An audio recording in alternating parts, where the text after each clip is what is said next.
উঠোন বৈঠকের উপস্থিত অত্র এলাকার গণ্যমান্য ব্যক্তিবর্গ এবং লেবার পার্টি, ছাত্র মিশন, যুব মিশনের আমার সাথে যারা আসছেন, আপনাদের সবাইকে জানাই আন্তরিক শুভেচ্ছা, অভিনন্দন। আসলে নির্বাচন যখন আসে তখন অনেক প্রার্থী এই মানুষের দ্বারে দ্বারে আসে, বিভিন্ন মত পথের মানুষ আসে। আমরাও আপনাদের কাছে আসছি। আমার ব্যাপারে তো আপনারা শুনছেন যে এর আগে আমার সম্পর্কে অনেক কথা বলেছে যে আমি 2018 সালে ধানের শীষের প্রার্থী ছিলাম এবং সামনে আবার নির্বাচন, এবং আমি যে নির্বাচনে ধানের শীষ মার্কা নিয়ে নির্বাচন করেছি সেই নির্বাচনে তৎকালীন ভোটের অধিকার হরণকারী সরকার প্রশাসনকে বলেছিল যে রাত 12টার পরে সকাল হওয়ার আগ পর্যন্ত 60% ভোট কেটে ফেলতে হবে নৌকা মার্কার জন্য বা কোথাও সাইকেল মার্কার জন্য। তো প্রশাসন অতি উৎসাহী, কেননা তারাও তো নিয়োগ পাইছে এই সরকারেরই এবং তাদেরও পরিচয় ছিল, তারাও একটা দলবাজ প্রশাসন ছিল। তো নেত্রীর পক্ষ থেকে আসছে 60%, কোথাও করছে 100%, কোথাও 110%, পরের দিন সকালেও আরো 20% আসার পর হয়ে গেছে 150%। এই দিনের ভোট রাতে চুরি করার কারণে আমাদের মতো মানুষেরা নির্বাচনে প্রতিদ্বন্দ্বিতা পর্যন্তই ছিল, ভোট পেয়ে নির্বাচিত হওয়ার মতো কোনো সুযোগ আমাদের ছিল না। আপনারা জানেন যে বেগম খালেদা জিয়ার নেতৃত্বে যে সমস্ত নেতারা আছে, ডক্টর মোশাররফ থেকে শুরু করে, যারা নিজেদের এলাকাতে অন্য প্রার্থীদের জমানত তো দূরের কথা, মুসলিমেও সামান্য কয়টা ভোট পায়, তারা দেখা গেছে এমপি হয়ে গেছে, কিন্তু তারা নির্বাচিত হতে পারে না। এই দিনের ভোট রাতে হওয়ার কারণে আমরা আপনাদের এই এলাকাটা আমাদের কাছে ছিল না, আমাদের এরিয়া ছিল না। তারপরেও আপনারা দেখেছিলেন যে এই এলাকাতে যারা প্রার্থী ছিল তারাও কিন্তু আপনাদের কাছে আসতে পারে নাই।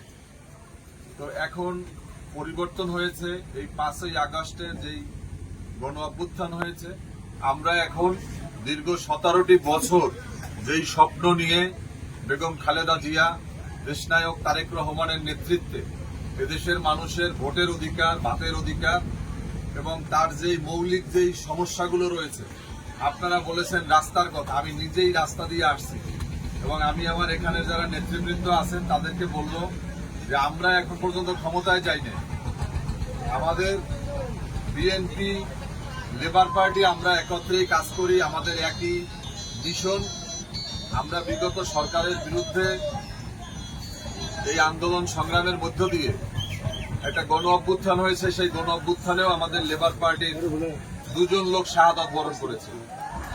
আমাদের লেবার পার্টির নেতা আউয়াল মিয়া এবং ছাত্র মিশনের নেতা নাঈম হাওলাদার শাহাদাত বরণ করেছে। আমরা এই সরকারের অংশ বলা যাবে না, আবার এই সরকার আমাদের না তাও বলা যাবে না। এই সরকারকে আমরাই বসাইছি, বিএনপি সহ আমরা যে সমস্ত রাজনৈতিক দল আছে আমরা বসাইছি। এই সরকারের কাছে আমরা দাবি করছি যে আগামী ডিসেম্বর মাসের মধ্যে আমাদেরকে একটা সুষ্ঠু গ্রহণযোগ্য একটা নির্বাচন দেন। কারণ হচ্ছে এলাকাতে চুরি ডাকাতি এতটাই বেড়ে গেছে যে এটা থানা, প্রশাসন, পুলিশ এগুলোকে তারা মোকাবেলা করতে পারতেছে না। তাই একটা সুষ্ঠু একটা নির্বাচনের মধ্য দিয়ে আমরা সামনের দিকে এগিয়ে যাচ্ছি।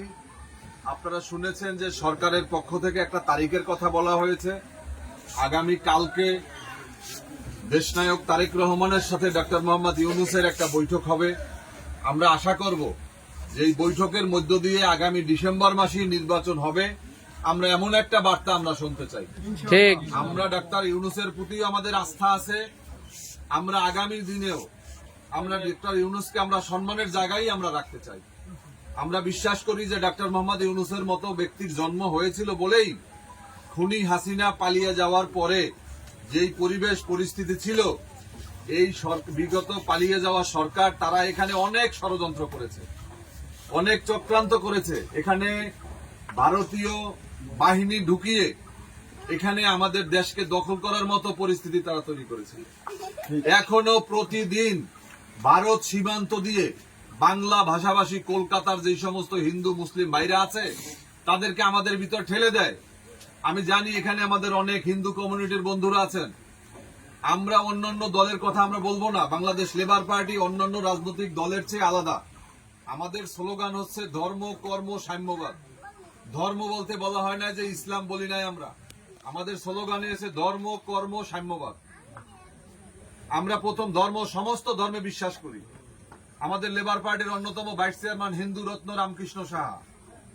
আমাদের লেবার পার্টির কেন্দ্রীয় কমিটির অন্যতম সম্পাদক আছেন একজন খ্রিস্টান। যার কারণে আমরা সমস্ত ধর্মের মূল্যবোধকে শ্রদ্ধা করি। আমরা বিশ্বাস করি যে কোনো ধর্ম খারাপ হওয়ার জন্য আসে নাই, মানুষকে ভালো পথে, সুন্দর পথে, ভালোভাবে বেঁচে থাকার জন্য, তাকে বিনয়ী করার জন্য হচ্ছে ধর্ম। যার ধর্ম নাই তার কাছে মা মাসি বলতে কিছু নাই, যার কাছে ধর্ম নাই সে হচ্ছে পশুর সমান। এই জন্য যারা আপনারা হিন্দু সম্প্রদায় আছেন, আপনারা পূজা পার্বণ যেন ভালোভাবে করতে পারেন, এটাই হবে আমাদের দায়িত্ব। আপনাদের সহযোগিতা করাটাই হবে আমাদের দায়িত্ব। আর আপনারা কোনো সংখ্যালঘু না, আপনারা হচ্ছে আমাদের ভাইদের মতো, আমাদের মুসলমান যারা আছেন তাদের মতো একটা সম্প্রদায়ের লোক। আপনারা কোনো সংখ্যালঘু না।